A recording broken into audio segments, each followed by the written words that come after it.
brincando ahorita un poquito entonces al tema de la maestría. Ajá. Y ya comentaste un poquito de los puntos que se tocaron, pero dando así como enfocándonos lo que se vio el punto final de esa maestría, porque algo por ahí vi que la tesis era sobre el desarrollo de unidades habitacionales. Precisamente la parte final o la parte de la tesis de la maestría fue hacer análisis de cómo estábamos en Tijuana respecto a la vivienda de interés social. Okay. Porque de hecho el título es Hacia una vivienda de interés social sustentable en Tijuana. Okay. O sea, hay un análisis de la sustentabilidad de la vivienda. Entonces vienen básicamente los mismos temas de analizar la vivienda en cuanto a consumo de materiales, en cuanto al uso de electricidad para vivir la vivienda, para habitar la vivienda, y en qué tan fácil puede ser el uso o la deconstrucción de la vivienda como tal. Entonces en ese momento el único desarrollo urbano, el único DUIS que había aquí en la ciudad pues era precisamente el de Valle San Pedro. Okay. Y estaban construyendo las primeras viviendas en ese momento, estaban haciendo las 500 o las primeras 1000 viviendas de ese lugar. Y curiosamente en esos empezaba ya el cambio de que previamente normalmente la vivienda de interés social era horizontal. Condominio, pero horizontal. Entonces casas pequeñas en donde pues me tocó ver todavía vivienda de 26 metros cuadrados, pequeñísima. Después de eso empezaron algunas reglamentaciones para que fuera mínimo de 32 y ya de ahí quedó como esa, para que aún así está todo bastante pequeño para una vivienda ahorita, y precisamente para el trabajo final pues fue analizar un conjunto de un bloque de 12 viviendas que era como la unidad base que traía precisamente la constructora en ese momento para la vivienda. Y ahí era como había como un efecto secundario del proceso constructivo que habían escogido, que desde mi punto de vista no se pensó desde el punto de vista ecológico o el punto de vista ambiental, pero que como producía buenos rendimientos económicos o buscaba la eficiencia en términos económicos, terminó siendo eficiente de alguna manera en la parte ambiental. Okay. ¿A qué voy para desarrollar un poquito esta idea? Que el sistema pues era un sistema industrializado. Aunque estaba hecho en sitio, no se llevaban las cosas prearmadas, no era prefabricado para armarse en sitio, sino se hacía de forma industrializada. ¿Que era el tema de las casas en molde? Que son las casas de molde, pero parte de las del molde era, si no me acuerdo, era el molde Autinort, que básicamente eran túneles. Porque está el sistema mecánico que era armar las piezas como tipo Legos y luego rellenas el concreto. Acá en este caso era armar unas grapas en donde generabas el túnel y luego generabas las crujías armadas como si fueran las grapas, como cuando pones la engrapadora, antes de que la pongas en la engrapadora, el tubito.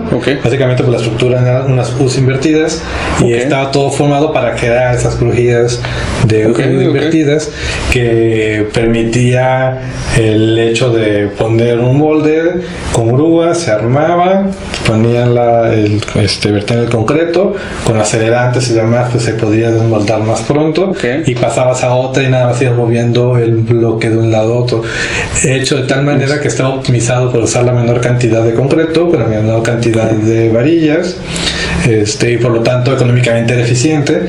Y aunque el concreto era es uno de los materiales pues con mayor energía incorporada y muchos efectos ambientales, estaba todo optimizado por el tema económico, que a final de cuentas producía casas ligeras, producía casas con recursos muy bien utilizados. Se había desarrollado el proyecto de manera que hubiera la menor cantidad de desperdicio al momento de hacer los cortes en tuberías, en estructura y demás. O sea que, si no recuerdo, les entregaban casi el paquete a los contratistas ya hecho de lo que tenían que poner para que fuera menos, pero nunca se pensó desde un punto de vista ambiental. Bueno, lo que yo recuerdo que pasaba, ¿no? Entonces, y analizándolo, el ejercicio era precisamente analizar ese edificio en términos de construcción versus dos sistemas constructivos, uno tradicional que fuera básicamente elementos naturales tipo adobe, de tierra compactada, que no podía ser que analizado exactamente a la par porque debería cambiar demasiado las dimensiones para poder sostener lo que sostiene el concreto en términos estructurales, pero bueno, haciendo cierta comparación, y contra el sistema constructivo de bloque convencional. Ese bloque pues entre pisos y losas macizo, aligeradas y demás. Pero esa es un poco la punto. Entonces, en términos de materiales o de energía incorporada, pues era más eficiente el concreto sobre la tradicional, bastante, contra la construcción tradicional en bloque. Contra el tema de tierra era difícil hacer la comparación exacta por los sistemas constructivos, pero aún así la ligereza era mayor, y donde se presentaba el problema era en el momento del uso del edificio. No se presentaba el problema más que nada precisamente porque al reducirse tanto el tema de concreto, pues las pérdidas y ganancias térmicas son tremendas, porque básicamente no hay aislante, porque básicamente es una piedra que se calienta y enfría con el día y la noche, o sea, no tiene masa térmica el edificio, entonces eso hacía un problema en el uso. Que ya en el tema del natural, por así decirlo, es algo que se lo lleva, ¿no? Se lo lleva por mucho en ese lado. Y la parte del tradicional de block tampoco generaba mejoras. O sea, básicamente lo que decía es, pues al final cuando sigue siendo block, la cámara de aire que tienen los bloques de todo modo no es lo suficiente como para generar este aislante que fuera significativo respecto al otro. O sea, digo, al final de cuentas sí puede ser un poco mejor, pero no era significativo. Pero en términos de cantidad de material eficientado, ya se lo ves costo-beneficio, costo-beneficio quedaba con el otro. Entonces esa era la parte que entonces a veces me hizo de alguna manera interesante. En esa parte en España manejaban así como manejaban nuestros costos unitarios, valor en pesos, ya tienen unas bases de datos por cada uno de los materiales por cuestiones térmicas, eficiencia térmica para los que llegan. Comentaba un poco del tema de que la base del trabajo precisamente fue utilizar estas bases de datos ante el marco europeo, en donde se analizan todos los consumos todo de energía incorporada que lleva cada uno de los materiales de la construcción. Que para mí fue como me explotó la cabeza, ¿no? Cuando estaba viendo eso, así como de, o sea, acá con trabajos no me desarrollo en la parte de precios unitarios, pero digo que tenemos los software de especialistas para eso. Hasta hace muy poco incorporaron esos plugins que manejan la información medioambiental asociada al material. Cuando ya hace más de 10 años ya tienen bases de datos que estaban abiertas prácticamente a todo el mundo, en el punto en el que la persona, el diseñador, en este caso nosotros, pues podríamos tener acceso a ver esa energía incorporada o esas emisiones de CO2 que va asociada a nuestro material, y entonces a lo mejor ya no te tienen que decir exactamente que hay un reglamento o alguna cosa que te lo restrinja. Claro, esas certificaciones de LEED o eficientes energéticas y demás pues funcionan para ese incentivo, pero al final de cuentas pues ya puedes tener como información que te permita a ti como profesionista tomar esa decisión o saber cómo está impactando tu producción como arquitecto. Y tiene un poquito de sentido porque también es parte de lo que hablamos ahorita, como que cómo se incentiva esto es, te voy a empezar a exigir algo, pero también te estoy dando las herramientas para que me lo cumplas, ¿no? O sea, no nomás pedirte como que, no sé, porque el tema de Lead Construction es, si te interesa, pues yo te puedo capacitar, entras a esto que obviamente también es un negocio, pero pues funciona, o sea, pues va impulsando cierta partecita, ¿no? Pero pues ya es que tú tengas el interés. Y ya por el otro lado, si te dice, te voy a exigir estos lineamientos, pero pues tampoco te quiero que son batallas, ¿no? O sea, te estoy dando también herramientas para que puedas cumplir. Sí, y en ese caso era precisamente la Comunidad Autónoma de Cataluña quien tenía estas bases de datos de construcción y demás. Entonces pues fue así como que bastante, para mí en la persona como muy revelador decir, ¿sabes es que, pues, o sea, ya no nada más tienes el impacto económico de la vivienda, o sea, básicamente hay un impacto ambiental que lo puedes, o sea, que tienes que tomar como base tu catálogo de tu presupuesto, tu catálogo de precios unitarios, y sobre ese, pues, va a tener una columna más donde dirás energía y otra columna más donde dirá emisiones de CO2 asociadas. Y entonces, si somos responsables, ahora también como vemos cuando compramos posiblemente un boleto de avión que te dice, bueno, pues compra, esto equivale a sembrar tantos árboles, los kilogramos de CO2 que tu vuelo o tu viaje va a emitir, pues entonces también deberíamos decir, bueno, nuestro edificio, nuestra, ya sea desde edificación, urbanización o lo que vaya a ser, va a tener este impacto, pues deberíamos de buscar alguna manera en la cual, si no subsanarlo al 100%, tratar de contrarrestar parte de esos. Sí, que hasta últimamente se puso así de moda, pero el tema de que, no sé, están los artistas famosos que te dicen, hey, cuiden el medio ambiente, y dices, sí, ¿y cómo llegan estos vatos en jets privados que solo mueven, no sé, 5 personas? Y es cuando, oye, espérate, o sea, no vengas a decirme que yo por usar mi carro, que yo por utilizar ciertas cosas, estoy dañando el ambiente, como mejor tú en un trayecto, no sé, en 4 horas, generaste lo que igual generar en un año con el ritmo de vida que tengo, ¿no? Que si nos ponemos desde ese punto de vista, podemos identificar ciertas empresas a nivel mundial que son las responsables de la mayor cantidad de emisiones o contaminación de cierto tipo de residuos, ¿no?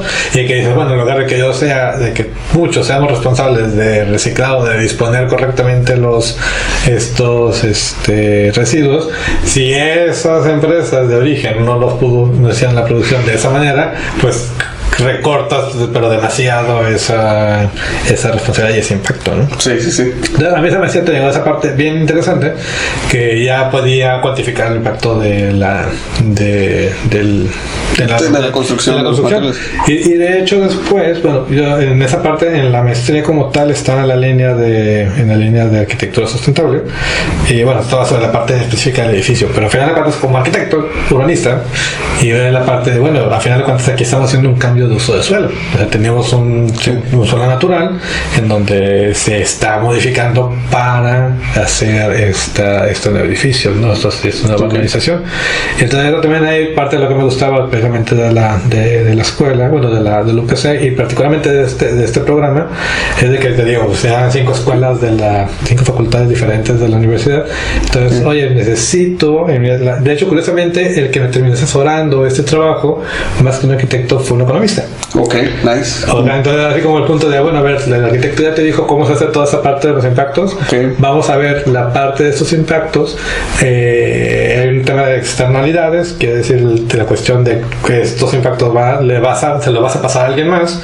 Okay. Y entonces habría que buscar cómo esos externalidades, pues reducirlas o internalizarlas, o sea, que realmente se queden dentro del proyecto, ¿no? Y parte del trabajo pues era buscar, ya fuera a través de como mercado de CO2 que platicábamos, a lo mejor las emisiones que se hicieron tanto por el cambio de uso de suelo como por la construcción, se podían vender de alguna manera, o también se dice por ahí el análisis del uso del edificio a 25 años, cuánto iba a producir de emisiones de CO2 y consumo de energía, y también, bueno, eso significaba cuántos kilogramos de CO2 emitidos en algún otro lugar y qué acciones podrían hacerse para contrarrestarlo. Entonces ya así como voltear y decir, bueno, o sea, yo sé que ya son, no sé, 1000 viviendas, que yo no le puedo decir a cada una de esas familias de 1000 viviendas hagan algo por la reducción de ese impacto, pero sí sé que se puede hacer en alguna otra forma, o que posiblemente la misma constructora o cualquier constructora, si fuera como responsable más allá de entregar la llave de la casa, que es donde te digo que nos quedamos principalmente dentro del negocio, dentro del sector, pues estaría interesante ver qué pasa con eso. ¿Cómo puede hacer ese seguimiento? ¿Cómo puede darse? Entonces, por ejemplo, también en la misma UPC tienen la escuela principal de arquitectura, que está en el campus principal, y tienen una escuela en una ciudad que está a 20 minutos en San Cugat, que es la escuela de arquitectura del Valles, que es donde estaba específicamente tomando estas partes, ¿no?, de la maestría.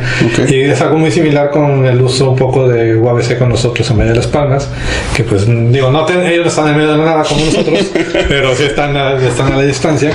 Y me gustaba mucho cuando tenías un grupo de maestros, precisamente la visión de que la escuela como tal tiene un impacto. Okay. O sea, entonces asumir el impacto de la escuela. Entonces, por ejemplo, desarrollaron un análisis de que lo hemos más o menos replicado acá nosotros, del análisis de la movilidad de llegar del centro de Barcelona o de la parte de Barcelona, moverse, en ese caso en tren, que es mucho más fácil que los que batallamos con el transporte público, pero de moverse hacia esa ciudad para estudiar arquitectura y que vas y vienes todos los días y demás, ¿no? Y el mismo uso del edificio, también de energía y de materiales, e incluso llegaron a decir, bueno, si tenemos tantos egresados y podemos asociar a través del Colegio de Arquitectos qué edificios hay hechos por nuestros egresados, podemos calcular también incluso el impacto medioambiental de nuestros egresados en su ejercicio profesional. Y entonces esa es la parte en la que digo, bueno, o sea, ya está, o sea, hay una visión de responsabilidad que va mucho más allá del ya sale el egresado y vamos, ¿no? O tú sabrás cómo llegas a la escuela, que sí es responsabilidad del alumno, pero sabemos que nuestra ubicación genera un impacto asociado a estar en la metrópoli, en la periferia respecto al centro principal. Entonces, esa es la visión en la que, bueno, a mí en lo personal me gusta, porque normalmente nos vamos con este lado suave de las, bueno, o en su momento sí más con este lado de la sustentabilidad, de equilibrio económico y demás, ¿no? Entonces, sí, bueno, ¿no? ¿Sabes qué? Al final de cuentas, en blanco y negro, todo se resume a consumo de energía, de materiales, y eso se puede traducir a una moneda de cambio que son CO2 o llamar para ponerle una cantidad a los impactos. Exacto.